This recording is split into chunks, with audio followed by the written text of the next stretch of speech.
നമസ്കാരം, കൊട്ടാരക്കര മീഡിയയിലേക്ക് സ്വാഗതം. പ്രധാന വാർത്തകൾ. കോൺഗ്രസിന് വീണ്ടും ആദായ നികുതി നോട്ടീസ്.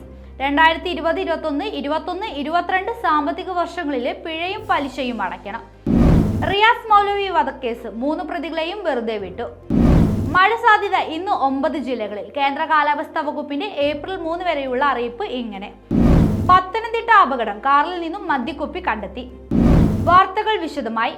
കോൺഗ്രസിന് വീണ്ടും ആദായ നികുതി വകുപ്പിന്റെ നോട്ടീസ്. ഭീമമായ തുക പിഴ ചുമത്തിയതിനെതിരെ തിങ്കളാഴ്ച സുപ്രീം കോടതിയെ സമീപിക്കും. ഇതിനിടെ നാളത്തെ ഇന്ത്യ സഖ്യത്തിന്റെ റാലി വ്യക്തി കേന്ദ്രീകൃതമല്ല എന്നും ആദായ നികുതി വകുപ്പിന്റെ നടപടിയടക്കം ചോദ്യം ചെയ്യുമെന്നും കോൺഗ്രസ് വ്യക്തമാക്കി. ആദായ നികുതി വകുപ്പിനെതിരെ കോൺഗ്രസ് വിമർശനം കടുപ്പിക്കുമ്പോൾ നടപടികൾ കടുപ്പിച്ച് ആദായ നികുതി വകുപ്പും തിരിച്ചടിക്കുന്നു. 1823 കോടി രൂപ അടയ്ക്കാൻ നോട്ടീസ് നൽകിയതിന് പിന്നാലെ ഇന്നലെ രാത്രി 2 നോട്ടീസുകൾ കൂടി കോൺഗ്രസിന് കൊടുത്തു. 2020, 21, 21, 22 സാമ്പത്തിക വർഷങ്ങളിലെ പിഴയും പലിശയും അടക്കം തുക അടയ്ക്കാനാണ് നിർദ്ദേശം. തുക എത്രയെന്നത് സംബന്ധിച്ച വിവരങ്ങൾ പാർട്ടി പുറത്തുവിട്ടിട്ടില്ല. ആദായ നികുതി വകുപ്പ് നടപടി സ്റ്റേ ചെയ്യണമെന്ന് ആവശ്യപ്പെട്ടാണ് തിങ്കളാഴ്ച സുപ്രീം കോടതിയിൽ ഹർജി നൽകുക. 30 വർഷം മുൻപുള്ള നികുതി ഇപ്പോൾ ചോദിക്കുന്നത് ഹർജിയിൽ ചോദ്യം ചെയ്യും.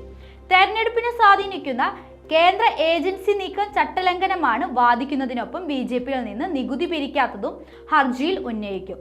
അതേസമയം കേജ്രിവാളിന്റെ അറസ്റ്റ് നാളത്തെ ഇന്ത്യ സഖ്യ റാലിയുടെ പ്രമേയമാക്കാൻ ആം ആദ്മി പാർട്ടി ശ്രമിക്കുമ്പോൾ കോൺഗ്രസ് നേരിടുന്ന പ്രതിസന്ധിയും വിഷയമാണെന്ന് നേതൃത്വം തിരുത്തി.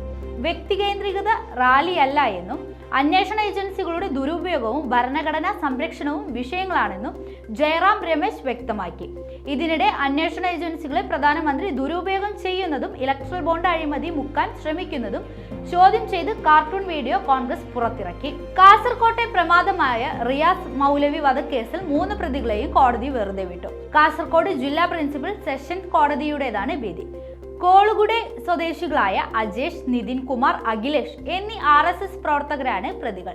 3 പേരും RSS പ്രവർത്തകരാണ്. 2017 മാർച്ച് 20-നാണ് കാസർകോട് ചൂരി മദ്രസയിലെ അധ്യാപകനായ റിയാസ് മൗലവി കൊല്ലപ്പെടുന്നത്.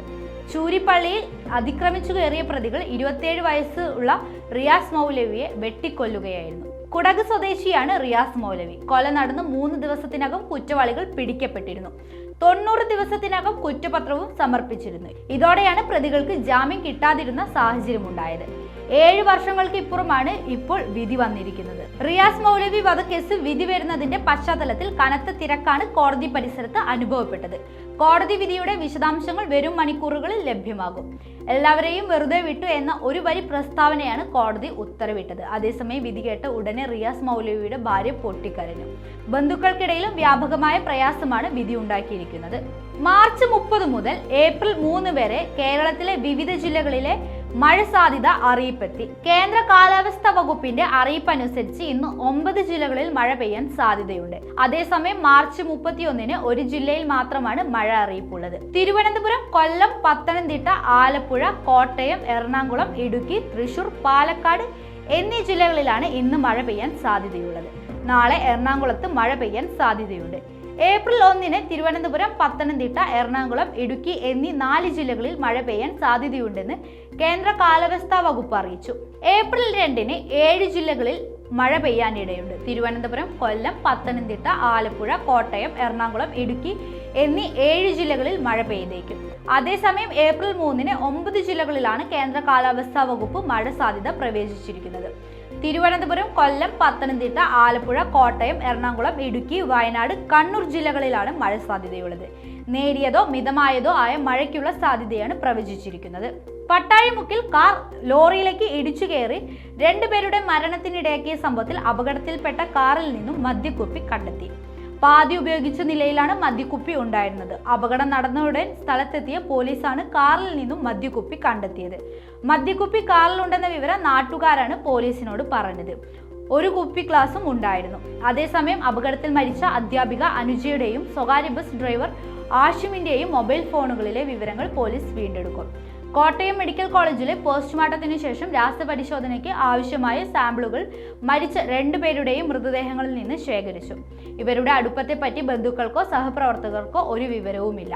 എത്ര നാൾ മുതൽ ഇവർ തമ്മിൽ പരിചയമുണ്ട്, അപകടമുണ്ടായ ദിവസം ഇവർ തമ്മിൽ ഫോണിൽ ബന്ധപ്പെട്ടിരുന്നോ, എന്തെങ്കിലും തരത്തിൽ പ്രകോപനപരമായ സന്ദേശങ്ങൾ അയച്ചിരുന്നോ തുടങ്ങിയ കാര്യങ്ങൾ പോലീസ് പരിശോധിക്കും.